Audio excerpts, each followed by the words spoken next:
பேச்சுவார்த்தை நடைபெறுவதில் ஏற்பட்ட கால தாமதத்திற்கு தமிழக அரசுதான் காரணம் என்று மத்திய நிதியமைச்சர் ப சிதம்பரம் குற்றம் சாட்டினார். டெல்லியில் கிராம நிர்வாக அலுவலர்கள் தமிழகத்தின் பல்வேறு பகுதிகளில் கவன ஈர்ப்பு ஆர்ப்பாட்டத்தில் ஈடுபட்டனர்.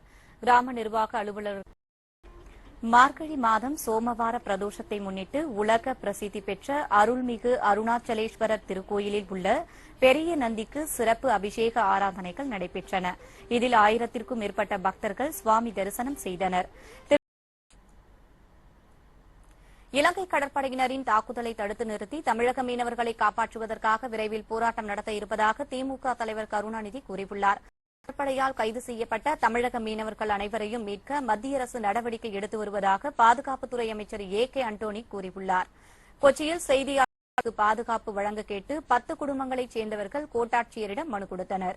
சோழவரம் அருகே உள்ள வணக்கம் நேயர்கள், கேபிள் டிவி ஆபரேட்டர்கள், விளம்பரதாரர்களுக்கு பாலிமர் தொலைக்காட்சியின் இனிய புத்தாண்டு நல்வாழ்த்துக்கள். இனி தலைப்பு செய்திகளை பார்ப்போம். உத்தரவிட்டுள்ளார். இதன் மூலம் குறைந்தது 700 ரூபாய் முதல் 13,160 ரூபாய் வரை சம்பள உயர்வு கிடைக்கும் என்றும் முதலமைச்சர் கூறியுள்ளார். தமிழ்நாடு மீன் உற்பத்தி மற்றும் பகிர்மான கழகத்தில் டெல்லி முதலமைச்சராக ஆம் ஆத்மி கட்சியின் அரவிந்த் கெஜ்ரிவால் பொறுப்பேற்றுள்ள நிலையில் சட்டப்பேரவையின் முதல் கூட்டத்தொடர் இன்று தொடங்கியது. உடல்நிலை பாதிக்கப்பட்டுள்ள நிலையிலும் சட்டப்பேரவைக்கு வருகை தர வழிபாடு செய்து வருகின்றனர். திருப்பூர் மாவட்டம் மீட்டர் கட்டணத்தை பின்பற்றி ஓட்டும் ஆட்டோ ஓட்டுநர்களை ஊக்குவிக்கும் வகையில் சுமார் 16,000 ஆட்டோக்களுக்கு ஸ்டிக்கர் ஒட்டப்படும் என்று சென்னை மாநகர காவல்துறை ஆணையர் நீதிபதி கே கங்குலி கூறியுள்ளார்.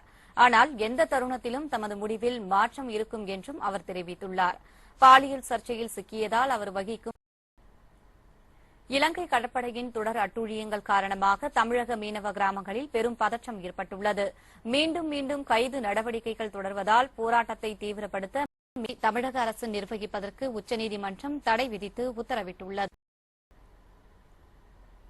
திருப்பூர் மற்றும் கோவை மாவட்ட மக்களின் விவசாய பயன்பாட்டிற்காக திருமூர்த்தி அணையில் இருந்து தண்ணீர் திறந்துவிட முதலமைச்சர் ஜெயலலிதா உத்தரவிட்டுள்ளார். சென்னை ஓபன் டென்னிஸ் போட்டியின் ஒற்றையர் பிரிவில் சுவிட்சர்லாந்து வீரர் வவுரிங்கா சாம்பியன் பட்டம் வென்றார்.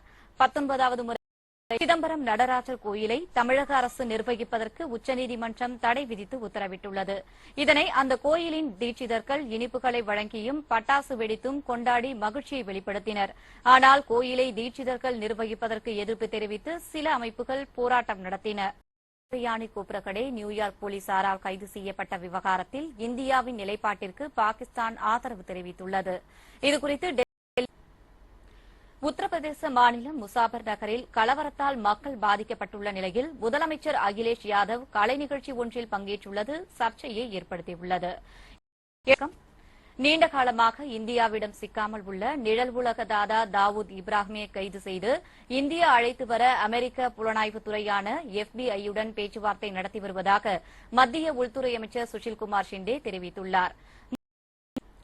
புதுச்சேரியில் அம்பேத்கர் சிலைகள் சேதப்படுத்தப்பட்டதை கண்டித்து விடுதலை சிறுத்தைகள் கட்சித் தலைவர் திருமாவளவன் ஆர்ப்பாட்டத்தில் ஈடுபட்டார். மறைமலை தமிழக மீனவர்களை விடுவிக்க நடவடிக்கை எடுப்பதாக முதலமைச்சர் ஜெயலலிதாவும் திமுக சார்பில் TR பாலுவும் உறுதியளித்த நிலையில் நாகை மாவட்டத்தைச் சேர்ந்த 110 மீனவர்களின் சிறை காவலை இலங்கையின் திரிகோணமலை நீதிமன்றம் 2வது முறையாக நீட்டித்து உத்தரவிட்டுள்ளது. போக்குவரத்து நெரிசலால் சிக்கி தவித்த பழனியில் நகராட்சி நிர்வாகத்தின் தீவிர நடவடிக்கையால் தற்போது நிலைமை சீரடைந்துள்ளது. இதுகுறித்த ஒரு செய்தி தொகுப்பை இப்போது பார்ப்போம். தமிழ் மொழி சந்திக்கும் சவால்களில் மொழிக்கலப்பே தலையாய சவாலாக உள்ளதால் எல்லா தளங்களிலும் தமிழை கொண்டு சேர்க்கும் பணியை இளைஞர்கள் மேற்கொள்ள வேண்டும் என தமிழ்நாடு கைத்தறி நெசவாளர் கூட்டுறவு சங்கத்தின் இயக்குநர் சகாயம் கேட்டுக் கொண்டுள்ளார். வணக்கம். டெல்லியில் நடைபெற்ற ஜனதா தர்பார் என்ற குறைதீர் கூட்டத்தில் ஏராளமான மக்கள் திரண்டதால் அங்கு தள்ளுமுள்ளு ஏற்பட்டது. தேர்தலின் போது அளித்த வாக்கு பாலிமர் தொலைக்காட்சியின் பொங்கல் நல்வாழ்த்துக்கள். தை முதல் நாளான இன்று பொங்கல் கொண்டாட்டத்திற்கான உங்களின் பரபரப்பான பணிகளுக்கிடையே சுருக்கமான பாலிமர் செய்திகளோடு இணைந்திருங்கள். மிக முக்கியமான அரசியல் மற்றும் சமூக நிகழ்வுகளை சிலவரி செய்திகளாக சுருக்கமாக உங்களுக்கு வழங்குகிறோம். ஊட்டி அருகே 3 பேரை கொன்ற புலியை பிடிக்க தீவிர முயற்சிகள் மேற்கொள்ளப்பட்டு வரும் நிலையில் பட்டாசு வெடித்ததால் புலி வேறு பகுதிக்கு தப்பியிருக்கலாம் என்ற சந்தேகம் எழுந்துள்ளது. நீலகிரி மாவட்டம் வணக்கம். தமிழ் அறிஞர்களுக்கு தமிழக அரசு அளிக்கும் விருதுகள் அறிவிக்கப்பட்டுள்ளன. இந்த ஆண்டு எழுத்தாளர் அசோகமித்ரன், ஸ்லோச்சனா சம்பத், பன்ருட்டி ராமச்சந்திரன், பேராசிரியர் கு ஞானசம்பந்தன் உள்ளிட்டோருக்கு விருதுகள் அறிவிக்கப்பட்டுள்ளன. சிறந்த தேர்வு என்று கருத்து கணிப்பில் தெரியவந்துள்ளது. டெல்லியில் உள்ள 7 மக்களவைத் தொகுதிகளில் ஆம் ஆத்மி கட்சி 6 இடங்களை கைப்பற்றும் என்றும் தெரிவிக்கப்பட்டுள்ளது.